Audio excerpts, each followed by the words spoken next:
Halo sahabat pencari produktivitas, selamat datang kembali di channel Edsan yang selalu membawa informasi berguna untuk meningkatkan kualitas hidup Anda.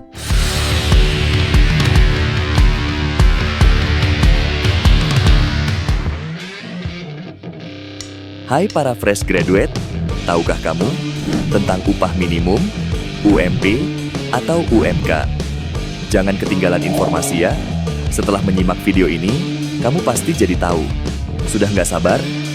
Ayo cus, kita mulai. Jangan lupa subscribe dulu ya, supaya kamu nggak ketinggalan video mendatang yang penting dan menarik. Mengenal upah minimum, UMR, UMP, dan UMK. Upah minimum adalah upah bulanan terendah yang berupa upah tanpa tunjangan atau upah pokok termasuk tunjangan tetap yang ditetapkan oleh gubernur sebagai jaring pengaman. Tujuan penetapan upah minimum adalah untuk menjamin penghasilan pekerja sehingga tidak lebih rendah dari suatu tingkat tertentu, meningkatkan produktivitas pekerja, menjaga keberlangsungan perusahaan, mengembangkan dan meningkatkan pendapatan perusahaan dengan cara-cara produksi yang lebih baik. Kita mengenal 3 istilah upah minimum, yaitu UMR, UMP, dan UMK. UMR atau upah minimum regional adalah istilah lama. UMR tingkat 1 sekarang digantikan dengan nama UMP atau upah minimum provinsi. UMR tingkat 2 sekarang digantikan dengan nama UMK atau upah minimum kota. Perubahan ini berdasarkan keputusan Menteri Tenaga Kerja dan Transmigrasi nomor 226 tahun 2000, di mana istilah UMR tingkat 1 diubah menjadi UMP, sedangkan UMR tingkat 2 diubah menjadi UMK. UMP atau upah minimum provinsi adalah standar upah minimum yang berlaku di seluruh kota atau kabupaten dalam suatu provinsi.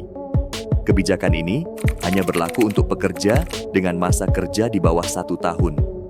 UMP ditetapkan dengan keputusan gubernur dan diumumkan paling lambat tanggal 21 November. UMK atau upah minimum kota adalah standar upah minimum yang berlaku di suatu kota atau kabupaten. Kebijakan ini hanya berlaku untuk pekerja dengan masa kerja di bawah 1 tahun. Setiap kota atau kabupaten berhak menentukan sendiri mengenai upah minimum yang diberikan di daerahnya. Biasanya nilainya lebih tinggi dari nilai UMP. Pada UMK, gubernur dapat menetapkan upah minimum dengan syarat yaitu rata-rata pertumbuhan ekonomi kabupaten atau kota yang bersangkutan selama 3 tahun terakhir dari data yang tersedia pada periode yang sama lebih tinggi dibandingkan rata-rata pertumbuhan ekonomi provinsi. Jika suatu kabupaten atau kota tidak bisa menentukan UMK sampai batas waktu tertentu, maka gubernur akan menentukan UMP sebagai acuan upah minimum di kota atau kabupaten tersebut. UMK ditetapkan dengan keputusan gubernur dan diumumkan paling lambat pada tanggal 30 November.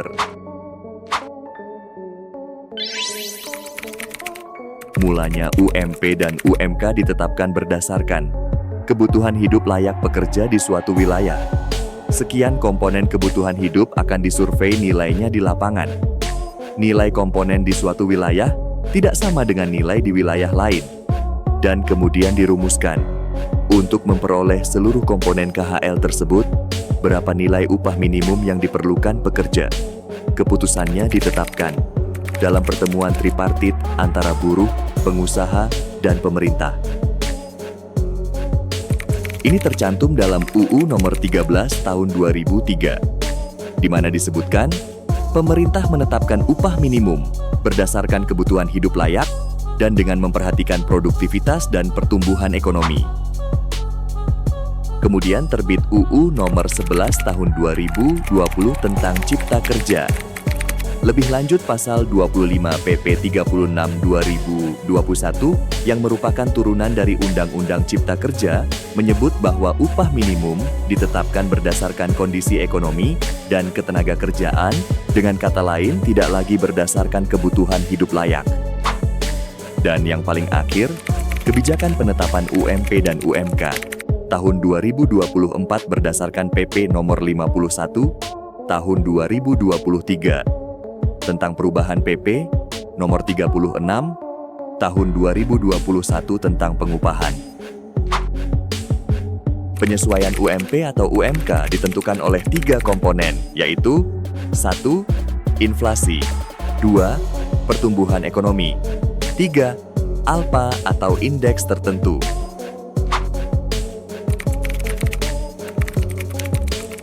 ALPA atau indeks tertentu ditetapkan 10% sampai 30% mewakili kontribusi tenaga kerja terhadap pertumbuhan ekonomi provinsi maupun kabupaten atau kota. Nilainya ditentukan oleh Dewan Pengupahan tingkat provinsi maupun kabupaten atau kota dengan mempertimbangkan tingkat penyerapan tenaga kerja dan rata-rata atau median upah. Kewenangan perhitungan kenaikan UMP diberikan kepada Dewan Pengupahan tingkat provinsi maupun kabupaten atau kota berdasarkan data dari Badan Pusat Statistik. Jika nilai penyesuaian ini lebih kecil atau sama dengan 0, maka upah minimum ditetapkan sama dengan upah minimum tahun berjalan. Fungsi ditetapkannya UMP dan UMK adalah 1. Memberikan penghargaan kepada pekerja atas kontribusinya terhadap pertumbuhan ekonomi pada wilayah yang bersangkutan. 2. Menjaga daya beli pekerja yang pada akhirnya dapat menyerap barang dan jasa yang diproduksi pengusaha. 3. Memberikan kepastian kenaikan upah minimum bagi perusahaan sehingga dapat terjamin kelangsungan bekerja bagi pekerja serta memiliki iklim usaha yang kompetitif yang mendukung pertumbuhan ekonomi nasional. 4. Mencegah disparitas atau kesenjangan upah antar wilayah.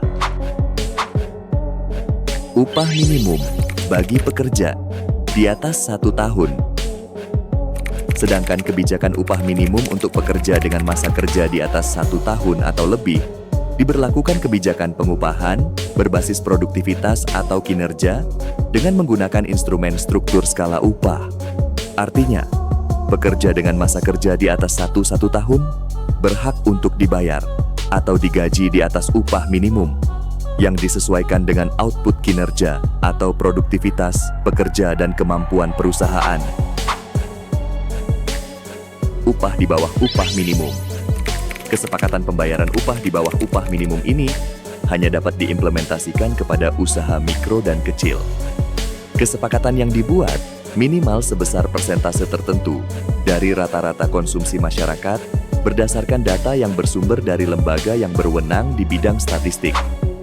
Kesepakatan upah pada usaha mikro dan usaha kecil antara perusahaan dan pekerja berdasarkan pada ketentuan. 1. Paling sedikit sebesar 50% dari rata-rata konsumsi masyarakat di tingkat provinsi. 2. Nilai upah yang disepakati paling sedikit 25% di atas garis kemiskinan di tingkat provinsi. Dari aturan tersebut, maka dapat disimpulkan, meskipun usaha mikro dan usaha kecil dapat memberikan upah kepada pekerja di bawah upah minimum, namun tetap harus mengikuti ketentuan persentase dan data yang diatur oleh undang-undang agar tetap ada standar terhadap pemberian upah tersebut. Pelanggaran. Bila mana dilanggar, maka sanksi perusahaan yang membayar gaji di bawah UMP atau UMK dikenakan pidana penjara paling singkat 1 tahun dan paling lama 4 tahun, dan atau pidana denda paling sedikit 100 juta rupiah dan paling banyak 400 juta rupiah. Nah, itulah informasi seputar upah minimum yang pasti bermanfaat buat kamu. Kalau masih bingung, putar ulang lagi deh. Kalau ada pertanyaan, boleh tulis di kolom komentar ya. Kalau ada informasi tambahan, boleh juga share di kolom komentar agar yang lain juga tahu. Dan jangan lupa subscribe, dan subscribe ya. Oke, sekian dulu. Sampai jumpa di video selanjutnya.